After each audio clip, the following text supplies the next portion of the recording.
Bom dia, mais uma vez nós juntos nesse domingo e eu gostaria de estar compartilhando com vocês algumas situações da vida em geral de todos nós que nós passamos, mas eu queria demonstrar através de um exemplo de um indivíduo toda a nossa busca, né? Tudo aquilo que a gente muitas vezes passa, sofre e acontece conosco.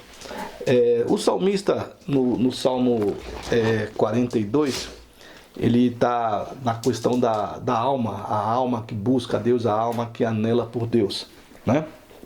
E ele vai falar aqui no versos 5 e também no versos 11 também. E interessante também ter no verso 7 uma frase dele, que é o seguinte: por que estás abatida, ó minha alma? Por que te perturbas dentro em mim? Daí vai falar a mesma coisa no verso 11, né? Por que estás abatido, ó minha alma? Por que te perturbas dentro em mim? E ele vai dizendo que é o desespero que ele está sentindo, de um sentimento, aqui ele está dizendo na verdade de um afastamento de Deus, né? Ele está desejando voltar a ter um relacionamento com Deus, um sentimento que ele tem, e ele chora à noite, as suas lágrimas se derramam, né? E ele vai questionar: quando é que eu vou ver Deus? Quando é que eu verei a Deus? Quando é que eu irei diante de Deus?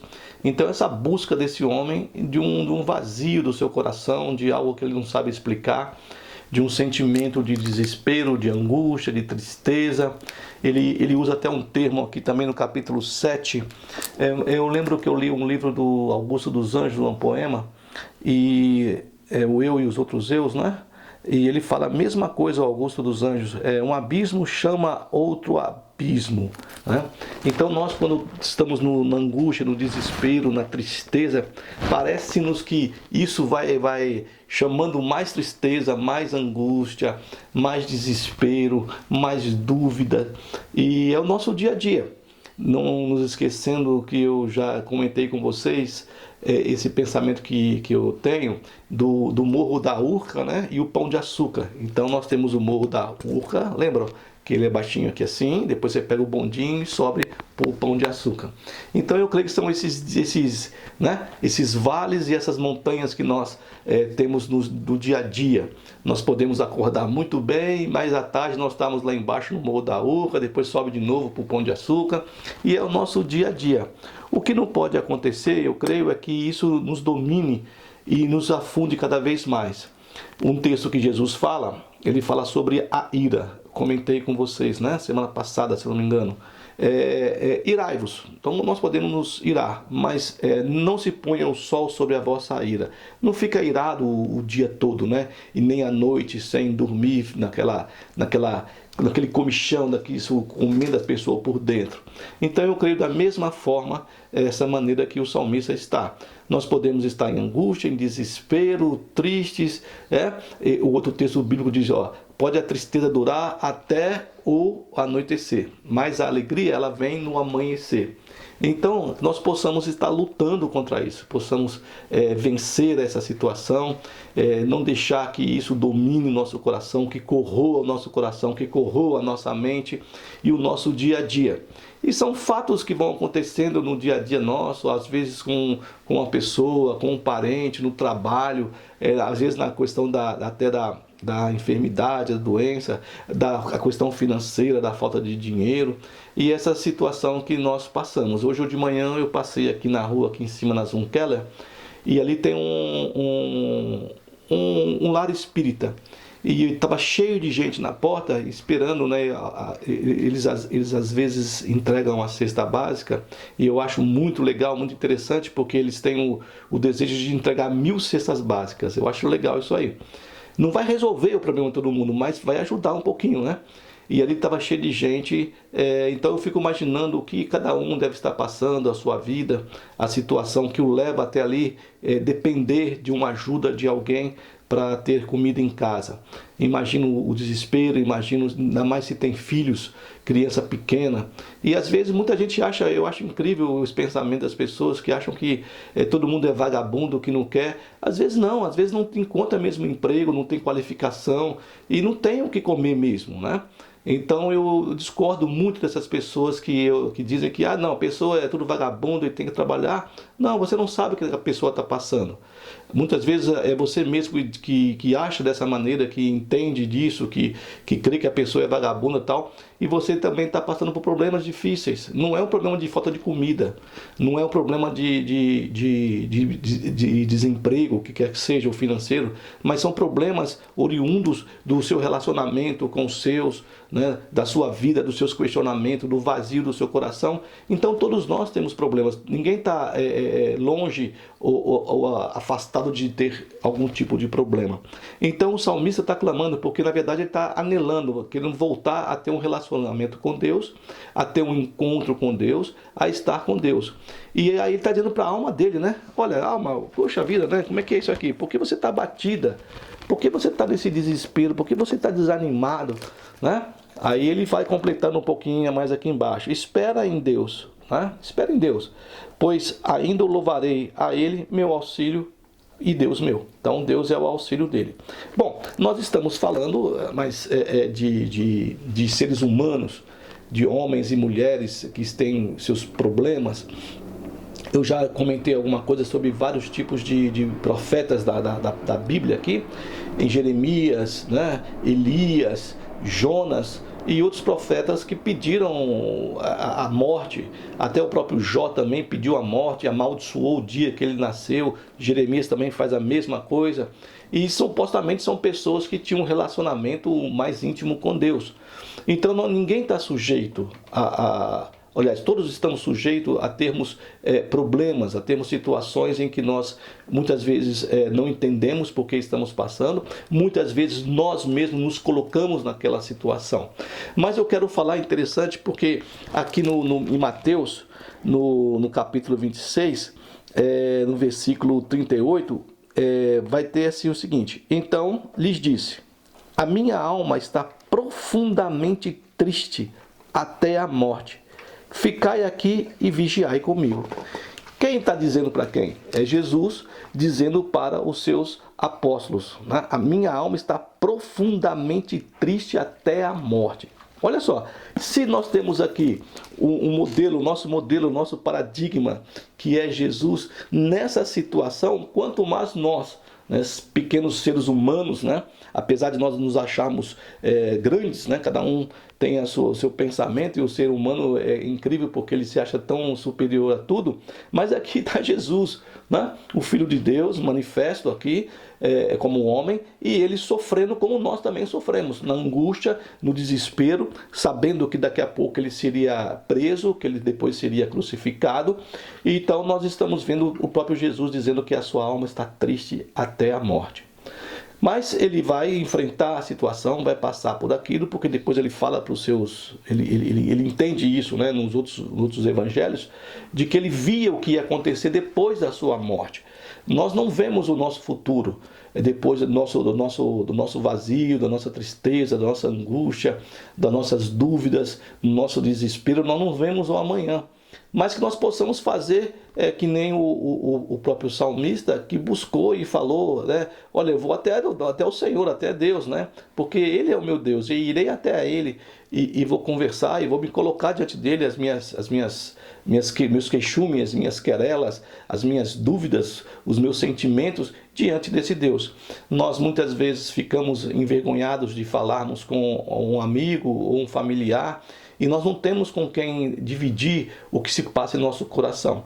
Mas eu creio, e depois nós vamos ver aqui Jesus, depois que ele fala isso, ele vai buscar a Deus, ele vai entrar em conversa, que é a oração. A Deus é uma conversa com Deus, né? Os seus discípulos ficam afastados, vão até dormir, enquanto ele está ali no seu trabalho, na sua labuta, de estar conversando, orando e colocando diante de Deus o sentimento que ele está passando. E o salmista faz a mesma coisa.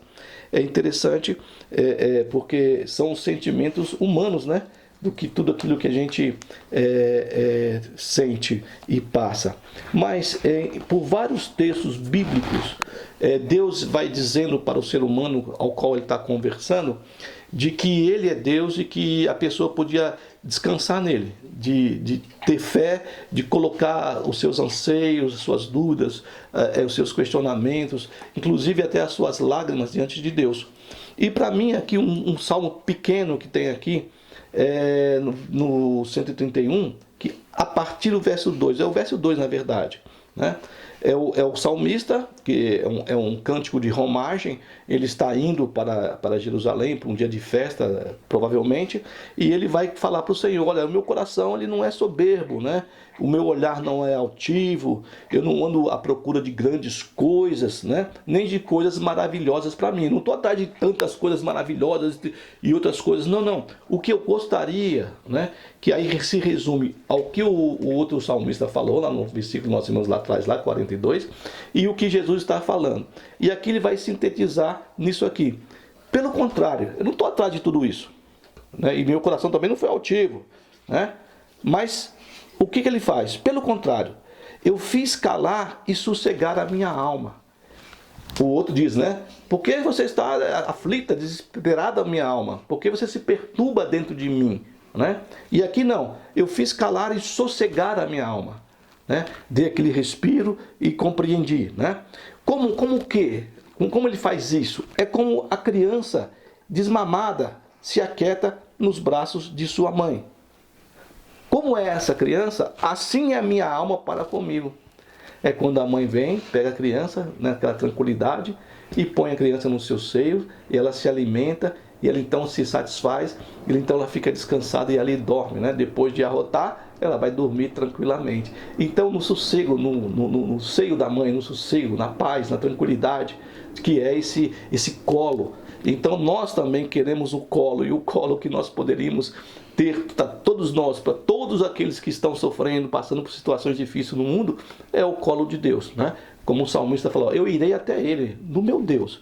E aqui então, o outro salmista, no canto de romagem, ele vai dizer: eu fiz sossegar a minha alma. Mas como é que eu fiz a minha alma sossegar? É descansando, né? Me colocando, me lançando aos braços de Deus, né? Para que ele pudesse me embalar, para que ele pudesse me aconchegar nele, me chegar ao seu seio e descansar. E a minha alma então sossegou aí, né? E depois também nós vamos ver nessa conversa de Jesus com Deus, ele sossegar, ele ficar tranquilo, e ele depois ele se levanta, olha para os seus discípulos, todos eles dormindo, e ele fala: poxa, vocês estão dormindo, não podem nem vigiar comigo, mas tudo bem, minha hora chegou, vamos lá, né? E ele vai então enfrentar aquela coisa terrível que ele enfrentou. E o nosso desejo é muitas vezes não enfrentar as coisas terríveis, mas crer em Deus e sossegar de que Ele está do nosso lado e que nós podemos vencer. No que nós estamos aqui no momento no vale, nós estamos ali embaixo no Morro da Urca, mas nós podemos subir para o Pão de Açúcar, nós podemos subir para a montanha, já falei isso várias vezes. Mas quando nós descansamos, né? No domingo de hoje aqui, nesse dia de hoje aqui, esse dia 22 de outubro, nós então, com todos os nossos problemas, né, as situações, hoje alguns não vão ter problema nenhum, outros estão cheios de problemas, né? Outros estão desesperançados, angustiados com o amanhã, com o que tem que pagar, com o que tem que fazer, e na sua labuta, no seu dia a dia, no trabalho, nessa luta nossa, nós olhamos e vemos as notícias e lemos também só coisas ruins, e nós deveríamos então sossegar, né? Pararmos de vermos, né? E muita coisa, muita idiotice também na televisão. Nossa, eu não sei como é que as pessoas conseguem ver, mas cada um é cada um, né? Mas trazer a nossa alma, voltar ao sossego, voltarmos ao colo, descansar como a criança faz depois de se alimentar do seio da mãe, de tomar o seu leitinho, e ela então ali inocentemente descansar. Muitas coisas nós não podemos fazer, muitas coisas fogem do nosso controle, já conversamos sobre isso, mas também passamos por situações terríveis, vale de sombra da morte, vale de lágrimas, e Jesus, então, nosso modelo, passou por isso também, né? E ele saiu vitorioso depois de sair. Não foi fácil? Não foi fácil não, foi complicado e difícil. Mas aqui então, como uma criança desmamada, como uma criança alimentada, não deixar que o nosso desespero, a nossa angústia, os nossos problemas nos devore e que a nossa alma não fique perturbada, né? Que haja tranquilidade, que haja certeza, que mesmo que passamos por um turbilhão, eu já fui marinheiro e sabe, já viajei de navio, e a gente sabe que muitas vezes no mar tem as suas tempestades, né? Tem as suas borrascas, né? Tem aquele revolta, aquela coisa, e depois vem a bonança, a tranquilidade, o céu azul, né? De repente está tudo escuro e vento e tudo, e daqui a pouco está azul. E aí são essas lutas que nós vamos passando. Ninguém está livre disso, de problemas, mas nós possamos então pararmos, sossegarmos, descansarmos e fazermos como Jesus, chegar a Deus, colocar numa oração, colocar num pedido, colocar num desabafo, num grito, né? Num grito a Deus da nossa situação, e sabedores de, mesmo que a gente não veja, mesmo que a gente não vê, a gente possa fazer como uma criança, né? Que tem ali o seio da mãe e o alimento e ela descansa. Que você então possa descansar. Volta ao teu sossego, a minha alma, pois é certo que o Senhor cuidará bem de ti. Então que você entenda isso, acredita, creia, e que você possa caminhar, né? Se você não tem problema, ótimo, maravilhoso. Quem tem, que possa ter fé e caminhar. Deus abençoe o seu domingo, Deus abençoe a sua família, e que nós possamos então sermos como bebê. Falou?